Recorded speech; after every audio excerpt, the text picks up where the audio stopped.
Hi guys, எல்லாருக்கும் வணக்கம் guys. இந்த வீடியோவில் நம்ம என்ன பார்க்க போகிறோன்னா, இன்றைக்கி பார்த்தீங்கன்னா இந்தியா vs பங்களாதேஷ் அனல் பறக்கிற போட்டி. கண்டிப்பாக நிறைய பேர் இந்த போட்டிக்கு ஆர்வமாக இருந்திருப்பீங்க. இந்த நிலையில் பார்த்தீங்கன்னா இன்றைக்கி நம்ம ஹிட்மேன் ரோஹித் சர்மா பார்த்தீங்கன்னா ஒரு பெரிய சாதனை படைக்க போகிறாரு. அது மட்டும் இல்லாமல் பிராண்டம் மெக்கலம், நியூசிலாந்து அதிரடி வீரர் பிராண்டம் மெக்கலம் சாதனையை இன்றைக்கி கண்டிப்பாக முறியடிக்கிறதுக்கு நிறைய வாய்ப்புகள் இருக்குது. அது என்ன ஏதுன்னு சொல்லிட்டு வீடியோவில் டீட்டெயில்டாக பார்க்கலாம்.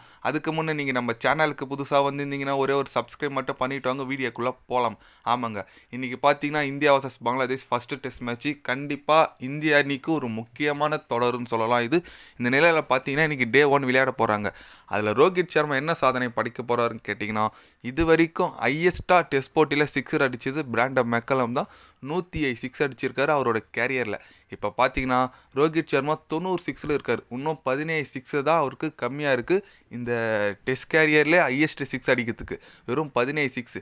இந்த சீரீஸில் கண்டிப்பாக அவர் ஒரு 100 ஒரு டபுள் 100 அடித்தார்னா கண்டிப்பாக இந்த 17 சிக்ஸரை ஈஸியாக அடிச்சோரு. மேக்ஸிமம் அவர் சிக்ஸ் அடிச்சு தான் ரன் அடிப்பார்னு வச்சுங்க. அதனால் இன்றைக்கி கண்டிப்பாக பேட்டிங் எடுத்து ஒரு நல்ல இன்னிங்ஸ் ஆடினார்னா பிராண்டம் மெக்கலம் சாதனை முறியடிக்கிறதுக்கு கூட வாய்ப்புகள் நிறைய இருக்குது. மேக்ஸிமம் அவர் கேரியர்லேயே 106 சிக்ஸ் தான் அடிச்சிருக்காரு. ரோஹித் சர்மா இன்னும் கேரியரே முடியலைங்க, டெஸ்ட் கேரியர். அதுக்குள்ளே ரெக்கார்ட்லாம் பிரேக் பண்ணுறவரா, அதில் எந்த விதமான சந்தேகமும் இல்லை ரோஹித் சர்மா. ஆனால் இந்த சீரீஸில் பிரேக் பண்ணுவாரா அதுதான் சொல்லிட்டு எல்லோரும் வெயிட் பண்ணி பார்க்கணும். கண்டிப்பாக ரோஹித் சர்மா ஸ்டாண்டர்ட்லாம் ஈஸியாக பண்ணுறாருன்னு வச்சுக்கோ. அடுத்து நியூசிலாந்து சீரிஸ் வந்து, அதுக்கப்புறம் ஆஸ்திரேலியா சீரிஸ் வந்து கண்டினியூவாக டெஸ்ட் சீரிஸ் தான் வந்துட்டுருக்கு. கண்டிப்பாக முறியடிச்சுடுவார், அதில் எந்த விதமான சந்தேகமும் இல்லை. ஆனால் அந்த சாதனையை இந்த சீரீஸில் முறியடிப்பாரா அதுதான் நம்ம வெயிட் பண்ணி பார்க்கணும். ஏன்னா ஹிட்மேன் சொல்லிட்டு அவருக்கு சாதாரணமாக பேர் வைக்கலிங்க. டெஸ்ட் போட்டியாக இருக்கட்டும், T20 போட்டியாக இருக்கட்டும், ஓடியாக இருக்கட்டும், எல்லாத்திலுமே அவர் சிக்ஸர் மன்னன்னு சொல்லுவாங்க. சிக்ஸ் அடிச்சுட்டே இருப்பார். அதனால் கண்டிப்பாக ரோஹித் சர்மா இந்த சாதனையை முறியடிப்பார். அது மட்டும் இல்லாமல் இன்றைக்கி போட்டி ரொம்ப ஒரு முக்கியமான போட்டின்னு சொல்லலாங்க இந்திய அணிக்கு. ஏன்னா டெஸ்ட் சாம்பியன்ஷிப் ஃபைனலுக்கு போனோன்னா ஒவ்வொரு போட்டியும் முக்கியம், ஒவ்வொரு புள்ளியும் முக்கியம்.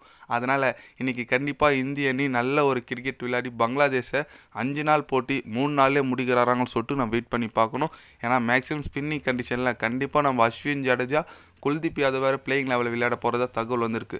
கண்டிப்பாக இவங்க 3 பேரோட கூட்டணி பங்களாதேஷ் பேட்ஸ்மேனை எந்த மாதிரி பண்ணுதுன்னு சொல்லிட்டு வெயிட் பண்ணி தான் பார்க்கணும்.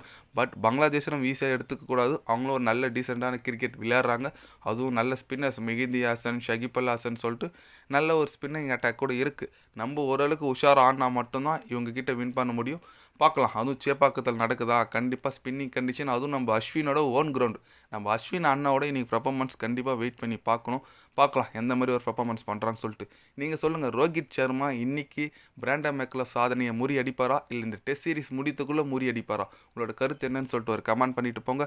இது போன்ற ஸ்போர்ட்ஸ் நியூஸை தெரிஞ்சுக்கணுன்னா சேனலை சப்ஸ்கிரைபர் லைக் ஒன்று பண்ணிக்கோங்க. கண்டிப்பாக கிரிக்கெட் பற்றி day by day channel update வரும். மறக்காமல் சப்ஸ்கிரைப் மட்டும் கொஞ்சம் பண்ணி வச்சுக்கோங்க. நன்றி, வணக்கம்.